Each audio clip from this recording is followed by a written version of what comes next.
2 pound का ये cake बनाना था और कोई ख़ास काम नहीं था इस केक के ऊपर। और बाज़ दफ़ा इस तरह के केक्स बना के भी बहुत मज़ा आता है, क्योंकि जब आपके पास काम ज़्यादा होता है और आपका ऊपर काम का लोड ज़्यादा होता है, तो फिर इस तरह के केक्स बना के मज़ा आता है, क्योंकि इसमें टाइम कम लगता है और आपको फॉन्डेंट वर्क जितना कम होता है तो उतना ज़्यादा जो है आपका केक कम टाइम लेता है। तो इसके ऊपर गोल्डन बॉल्स लगानी थी जो कि आर्टिफिशियल बॉल्स होती हैं।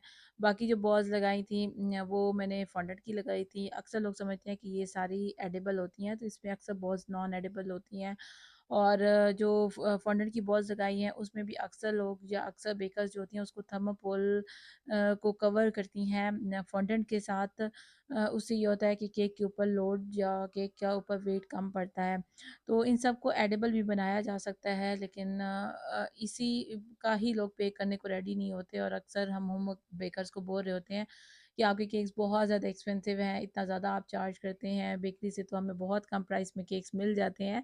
तो जब इनको एडिबल बनाया जाता है तो फिर इनकी कॉस्ट जो होती है वो मज़ीद इंक्रीज़ हो जाती है। अगर एक पैक जो 20 बॉल्स का 500 का हमें कॉस्ट कर रहा होता है, तो अगर हम इसको एडिबल बनाएँगे तो आपको एक-एक बॉल जो होती है ना वो आपको 150 या 200 तक की कॉस्ट कर जाएगी। तो इस वजह से बजट फ्रेंडली रखने के लिए इनको नॉन एडिबल बनाया जाता है। लेकिन अक्सर जब कस्टमर के पास पहुँचता है तो वो बाद में हमें कह रहे होते हैं या बेकर्स को ब्लेम कर रहे होते हैं कि हम तो समझ रहे थे कि ये खाने वाली बॉल्स होंगी, लेकिन ये तो खाने वाली बॉल्स बिल्कुल भी नहीं है।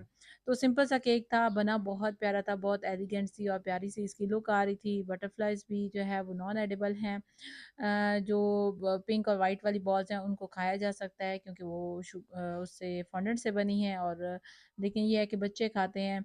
अच्छे वाली फॉन्डेंट अगर यूज़ की जाए तो ये है कि बच्चे उनको खा लेते हैं, लेकिन बड़े ये हैं कि शुगर पेस्ट होता है, ये फॉन्डेंट भी तो उसको मुझसे नहीं खाते। तो आपने बताना है कमेंट्स में कि ये केक आपको कैसा लगा।